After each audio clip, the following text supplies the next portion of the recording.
Los datos que obtengamos a partir de nuestro instrumento de medición podemos representarlos a través de gráficos. Estos gráficos pues hay de distintos tipos y cada uno de ellos nos va a servir para graficar un tipo de datos específico. Hay algunos gráficos más recomendables para datos cualitativos, que son datos no agrupados, y también habrá algunos gráficos que son mejores para datos agrupados, como por ejemplo datos numéricos. Los gráficos pueden realizarse a través de paquetes estadísticos, que pueden ser de software libre o también pueden ser algunos de software privativo o de licencia. Comúnmente con el que estamos más familiarizados es con el uso de Excel, pero también existen otros programas que se utilizan ampliamente en las áreas de las ciencias sociales o de la salud, como SPSS. Para datos agrupados, es decir, para datos numéricos que podemos colocar en intervalos, podemos utilizar para representarlos histogramas. Los histogramas se ven de esta forma. Tenemos en el eje Y las frecuencias, es decir, cuántas veces se está repitiendo un dato. Y en el eje X tenemos los distintos intervalos, en este caso, de estatura en centímetros. Las barras del histograma se observan sin espacios, ya que cuando termina un intervalo comienza el siguiente. También para datos agrupados pueden utilizarse los polígonos de frecuencia. Estas gráficas se generan con las marcas de clase de cada uno de los intervalos. Así, cada punto representa una marca de clase. Por ejemplo, en 154.2, en ese caso sería la marca de clase 1, representa una frecuencia de 7 personas. 160.75 de 11 personas y así hasta terminar en 173.5. Finalmente se complementa el polígono colocando 0 en los extremos. Para datos no agrupados, es decir, en su mayoría datos cualitativos, se pueden utilizar las gráficas de barras.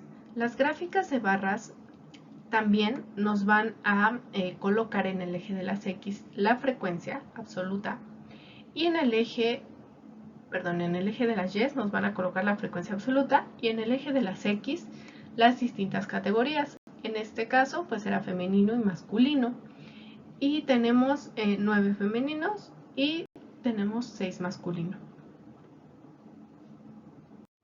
También para los datos no agrupados podemos graficar las frecuencias relativas convertidas a porcentaje y con esto pues visualizar nuestros resultados en forma circular.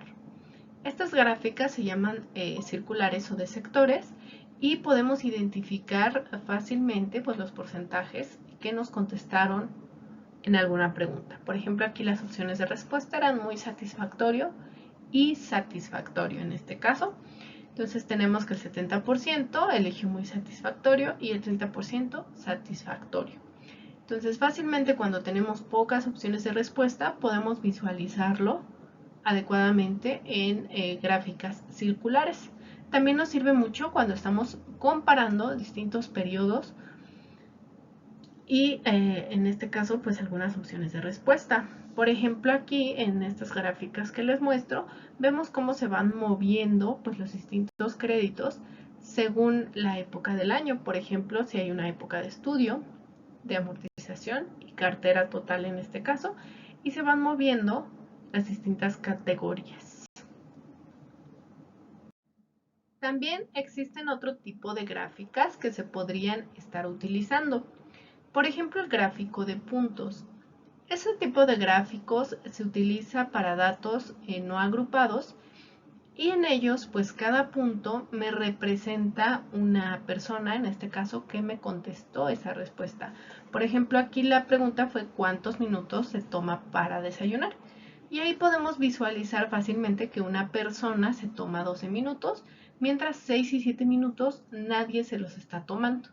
Entonces aquí nos sirve cuando no tenemos tantos encuestados y queremos mostrar cuántas veces o cuántas personas hay en cada rubro. También podemos utilizar las gráficas de ojiva cuando queremos graficar la frecuencia acumulada. Entonces, por ejemplo, aquí se está graficando la altura de unos árboles y la frecuencia acumulada. Entonces, siempre es importante colocar en los ejes qué es lo que estamos graficando. En este caso es la frecuencia acumulada. Estas gráficas de ojiva pues siempre van a tender a ser cada vez más grandes porque es la frecuencia acumulada.